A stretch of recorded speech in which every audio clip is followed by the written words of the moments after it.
मिनश्शैतानिर्रजीम बिस्मिल्लाहिर्रहमानिर्रहीम। अक्सर चीज़ों के जवाब जो है ना वो मुझे 1 या 2 दिन में मिल जाते हैं। कोई वीडियो डाल देता है उससे मुझे जवाब मिल जाता है, कोई कमेंट्स में बता देता है।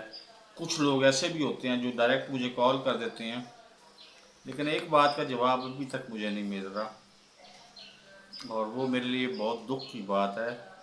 आखिर इमरान रियाज खान जैसा मुहब्बे वतन, उसकी गवाही भी मैं दे सकता हूँ। मैं ऑनलाइन कसम उठा के कह रहा हूँ कि उसके मुंह से कोई लफ्ज़ कभी नहीं निकला सिवाय पाकिस्तान की मोहब्बत के अलावा या पाकिस्तान से वफादारी के अलावा।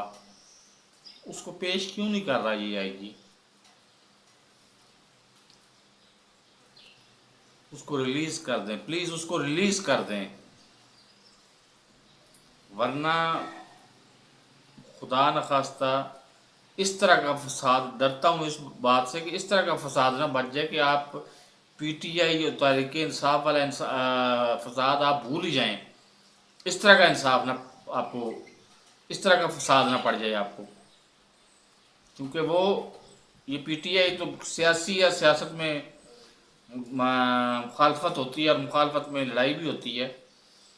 वो तो सियासी नहीं है, वो तो व्लॉगर है और एंकर रहा है 4-5 टीवी चैनल्स पे।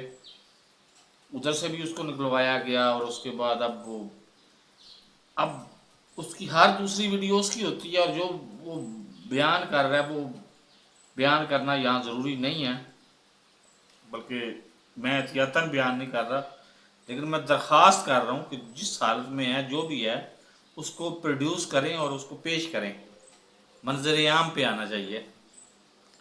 मेरे इस चैनल को सब्सक्राइब नहीं किया तो सब्सक्राइब कर लें। कल से मैं कम से कम 3 वीलॉग्स, एक सुबह तारक जमील साहब का वीलॉग, एक दोपहर को और एक शाम को डाला करूँगा, तो वो आप उसको ज़रूर देखें और मेरे चैनल को सब्सक्राइब कर लें और साथ लगे बेल आइकन को दबा के ऑल नोटिफिकेशन को ऑन कर दें ताकि मेरी हर नई आने वाली वीडियो को नोटिफिकेशन आपको बर वक्त मिल सके।